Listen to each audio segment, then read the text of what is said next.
Hello and welcome to study Bharat YouTube channel. So friends, आज हम कुछ सरकारी योजनाओं के बारे में बात करेंगे जो कि सरकार द्वारा सामान्य जनता के हितों को ध्यान में रखकर बनाई जाती हैं। तो सबसे पहले बात करते हैं हम आवास से संबंधित योजनाओं के बारे में। तो इनमें सबसे प्रमुख है इंदिरा आवास योजना 1985 टू 86।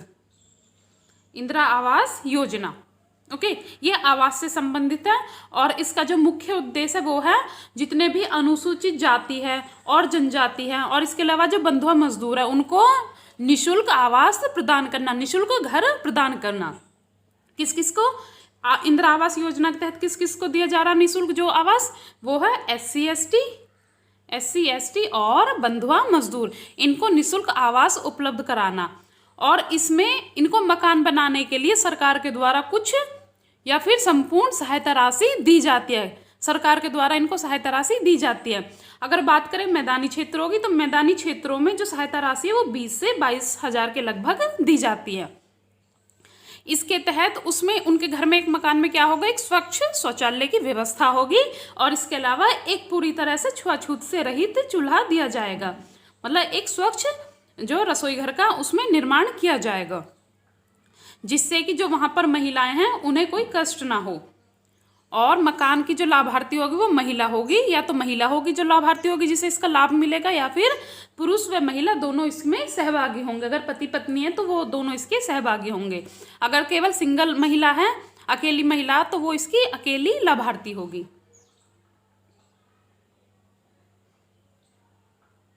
इसके अलावा इसमें 1995 से लेकर 1996 में युद्ध में जो मारे गए सैनिक थे उनकी विधवा और संबंधियों को भी फ्री आवास की सुविधा उपलब्ध कराई गई। पहले क्या था, ये सिर्फ एससी एसटी और बंधुआ मजदूरों के लिए था जब ये योजना बनी, लेकिन बाद में जो 1995 में युद्ध हुआ उसके बाद में जो सैनिक मारे गए उसमें उनकी जो विधवा थी, उनकी जो पत्नियां थी और उनके सगे संबंधी, उनके बच्चे हो गए, उनके माता पिता हो गए, तो उन सभी को भी इसमें फ्री आवास की योजना मतलब फ्री आवास की सुविधा इसमें उपलब्ध कराई गई। तो ये तो हो गया इंदिरा आवास योजना। तो इसमें किस किस को है, एक तो एससी एसटी, उसके अलावा बंधुआ मजदूर और कौन, जो सैनिक जो 1995 के युद्ध में मारे गए थे सैनिक, उनको उनकी मतलब उनके रिलेटिव्स को, उनकी पत्नियों को, उनके बच्चों को उसमें एक फ्री आवास की योजना, निःशुल्क आवास की योजना जो इसमें सुविधा उपलब्ध कराई गई। नेक्स्ट है ये हमारी योजना समग्र आवास योजना 2000। क्या है, समग्र आवास योजना 2000। इसका जो मुख्य उद्देश्य था वो था आवास, क्या था, आवास सघन और जलापूर्ति के लिए एक एकीकृत उपाय सुनिश्चित करना। यानी कि इसका जो मुख्य उद्देश्य था, मेन उद्देश्य ये था कि एक तो आवास हो और उसी में एक मतलब जो जलापूर्ति है, जल की आपूर्ति उसी में उसके अंदर ही हो जाए, मतलब जल के लिए फिर कहीं बाहर जाना ना पड़े। तो इसके लिए आवास के साथ में सघन और जलापूर्ति के लिए भी एकीकृत उपाय सुनिश्चित करना था। मतलब इसमें आवास के साथ साथ में जल की आपूर्ति भी सुनिश्चित करना था। ये हो गया समग्र आवास योजना 2000। नेक्स्ट योजना है सेना परिजन आवास योजना। तो यहाँ से कई बार क्वेश्चन पूछे जाते, तो आप थोड़ा ध्यान से देखना।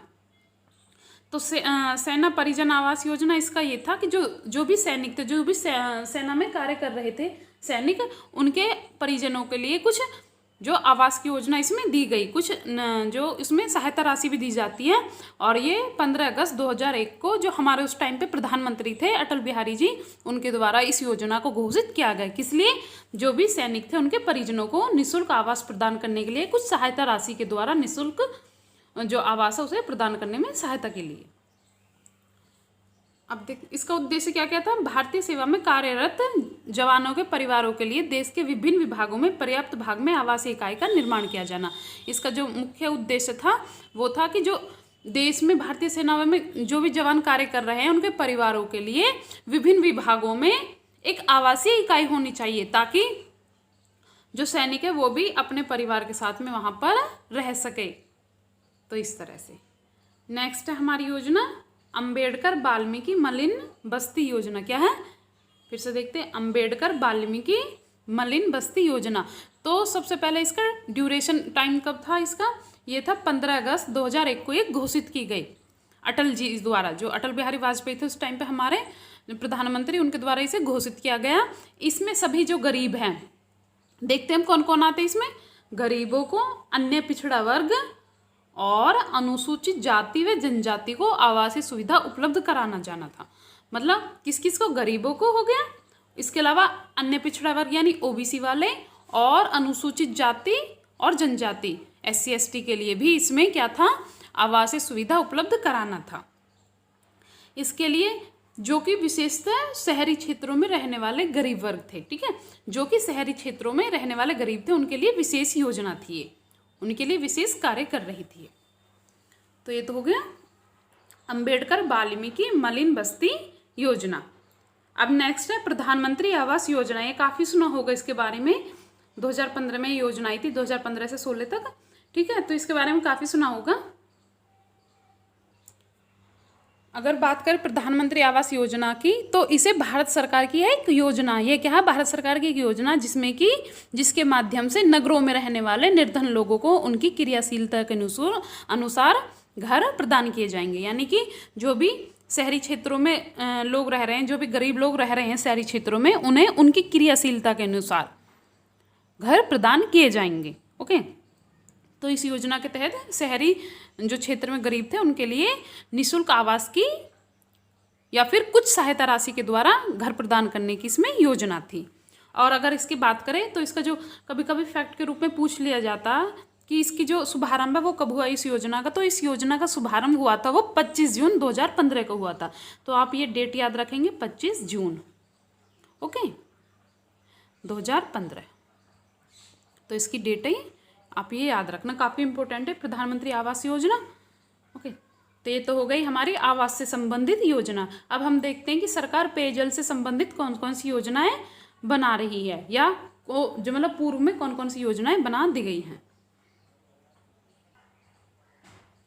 तो इसमें क्या है, ग्रामीण क्षेत्रों में स्वच्छ पेयजल आपूर्ति के लिए केंद्र सरकार ने 1972 से 1973 में पेयजल आपूर्ति योजना प्रारंभ की। अच्छा, ग्रामीण क्षेत्रों में, क्योंकि ग्रामीणों को क्या था, जो पीने का स्वच्छ पानी उन्हें उपलब्ध नहीं हो पा रहा था, तो इसी को ध्यान में रखते हुए केंद्र सरकार ने स्वच्छ पेयजल आपूर्ति के लिए, मतलब साफ पानी की आपूर्ति के लिए केंद्र सरकार ने 1972 से 1973 में एक योजना बनाई जिसका नाम था पेयजल आपूर्ति योजना। क्या था, पेयजल आपूर्ति योजना। कब बनाई गई थी, 1972 टू 1973 में, ठीक है।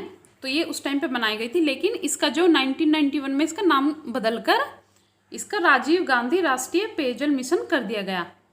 पहले क्या नाम था इसका, पेयजल आपूर्ति योजना। बाद में 1991 में 1991 में इसका नाम बदलकर राजीव गांधी राष्ट्रीय पेयजल मिशन कर दिया गया। तो ये क्वेश्चन बन सकता है, इसलिए आप इसे नोट कर लीजिए। ओके, तो राजीव गांधी राष्ट्रीय पेयजल मिशन, इसका पूर्ववर्ती नाम क्या था, किस नाम से जानते थे इसे वो जानते थे पेयजल आपूर्ति योजना, जो कि भारत सरकार द्वारा 1972 में शुरू की गई। पुनः अक्टूबर में 1999 में ग्रामीण विकास मंत्रालय के द्वारा एक स्वच्छ पेयजल आपूर्ति विभाग बनाया गया। तो इसके बाद में क्या होता, अक्टूबर 1999 में ग्रामीण विकास मंत्रालय द्वारा, किसके द्वारा, ग्रामीण विकास मंत्रालय के द्वारा एक स्वच्छ पेयजल आपूर्ति विभाग बनाया गया। स्वच्छ पेयजल आपूर्ति विभाग बनाया गया जो कि ग्रामीणों के पेयजल से संबंधित समस्याओं को दूर करके उनके लिए इसकी आपूर्ति को सुनिश्चित करता है।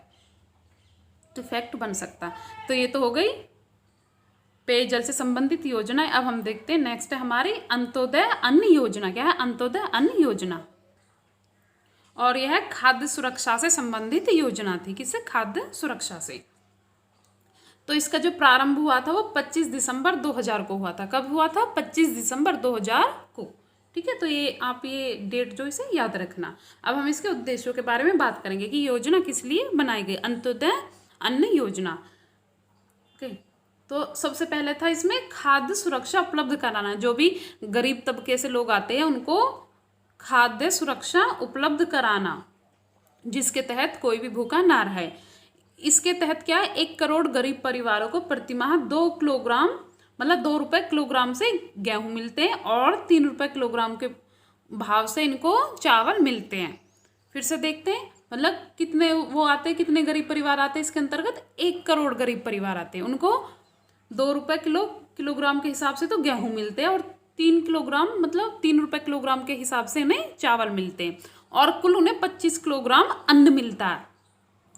ठीक है, तो उन्हें कुल कितना अन्न मिलता है? उन्हें 25 किलोग्राम अन्न मिलता है इस योजना के तहत, अंत्योदय अन्न योजना के तहत।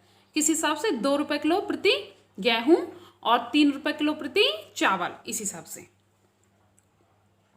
तो ये तो हो गई अंत्योदय अन्न योजना। क्या था इसका मुख्य उद्देश्य? मतलब जो गरीब लोग हैं उनको खाद्य सुरक्षा उपलब्ध कराना, ताकि देश में कोई भी भूखा ना रहे। नेक्स्ट है अन्नपूर्णा योजना। क्या है? अन्नपूर्णा योजना। इस योजना के तहत इसमें गरीब, बेसहारा और जो वरिष्ठ नागरिक है, कौन कौन? गरीब, बेसहारा, वरिष्ठ नागरिकों को निःशुल्क खाद्य पदार्थ उपलब्ध कराने के लिए केंद्र सरकार के ग्रामीण विकास मंत्रालय ने, किसने? ग्रामीण विकास मंत्रालय ने 1 अप्रैल 2000 को इस योजना का प्रारंभ किया। फिर से रिपीट करती हूँ, अन्नपूर्णा योजना के तहत, किसके तहत? अन्नपूर्णा योजना के तहत इसमें गरीब, बेसहारा और वरिष्ठ नागरिकों को निःशुल्क खाद्य आपूर्ति के लिए ये जो केंद्र सरकार का ग्रामीण विकास मंत्रालय है ना, इसने इस योजना को, किसको? अन्नपूर्णा योजना को 1 अप्रैल 2000 को प्रारंभ किया था। ठीक है, तो इसमें 65 वर्ष से अधिक की आयु के नागरिकों को प्रतिमाह 10 किलोग्राम अनाज निःशुल्क उपलब्ध कराने का प्रावधान किया गया है। यानी कि जो 65 वर्ष से अधिक की आयु के लोग हैं, बुजुर्ग हैं, उनको 10 किलोग्राम प्रति माह गेहूं या फिर जो भी अनाज है वो निःशुल्क उपलब्ध कराया जाएगा। किसके तहत? अन्नपूर्णा योजना के तहत। तो इसमें कौन कौन आता है? गरीब हो गए, बेसहारा हो गए और वरिष्ठ नागरिक हो गए। ठीक है, और ये योजना किसकी है? ये ग्रामीण विकास मंत्रालय की है। और कब शुरू की गई? 1 अप्रैल 2000 को। तो हमारी खाद्य से संबंधित योजना ये भी अब यहाँ पर पूरी हो गई। सो फ्रेंड्स, आज का हमारा टॉपिक यहीं पे खत्म होता है। मिलते हैं नेक्स्ट टॉपिक में, तब तक के लिए जय हिंद, जय भारत।